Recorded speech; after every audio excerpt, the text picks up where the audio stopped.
Have you ever thought మన లైఫ్‌ని చిన్న చిన్న డెసిషన్స్ కూడా మన ఫ్యూచర్‌ని చేంజ్ చేయగలవా? ఇదే విషయం మనకు ఒక గొప్ప జీవిత పాఠాన్ని చెబుతుంది. మన లైఫ్ అనేది ఒక జర్నీ లాంటిది. ఈ జర్నీలో మనం చేసే ఎవ్రీ యాక్షన్, ఎవ్రీ థాట్ మన పర్సనాలిటీని బిల్డ్ చేస్తాయి. కానీ వేరే వాళ్ళ ఒపీనియన్స్‌ని ఫాలో అవ్వడం కన్నా మన ఓన్ థింకింగ్‌తో కరెక్ట్ డెసిషన్స్ తీసుకోవడం చాలా ఇంపార్టెంట్. ఒక పర్సన్ దగ్గర నాలెడ్జ్ ఉన్నా కూడా దాన్ని రైట్ టైంలో యూజ్ చేయకపోతే ఆ నాలెడ్జ్‌కి వాల్యూ తగ్గిపోతుంది. అందుకే నాలెడ్జ్‌తో పాటు విజ్డమ్ కూడా ఉండాలి. మంచి qualities like kindness, patience and humility మనిషి నిజమైన గ్రేట్ పర్సన్‌గా చేస్తాయి.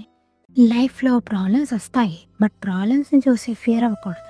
Because every challenge gives us a chance to learn and become stronger. మన మిస్టేక్స్ నుండి లెసన్స్ నేర్చుకొని కాన్ఫిడెన్స్‌తో ముందుకెళ్ళినప్పుడు సక్సెస్ వస్తుంది.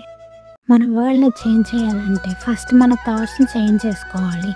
Positive thinking creates positive actions and positive actions mean better results. So మనం ఎప్పుడు కరేజ్, నాలెడ్జ్ అండ్ గుడ్ క్యారెక్టర్ని develop చేసుకోవాలి. ఎందుకంటే మన ఫ్యూచర్ని క్రియేట్ చేసే పవర్ మన ఓన్ హ్యాండ్స్లో ఉంటుంది. Remember, small steps to take create a better tomorrow.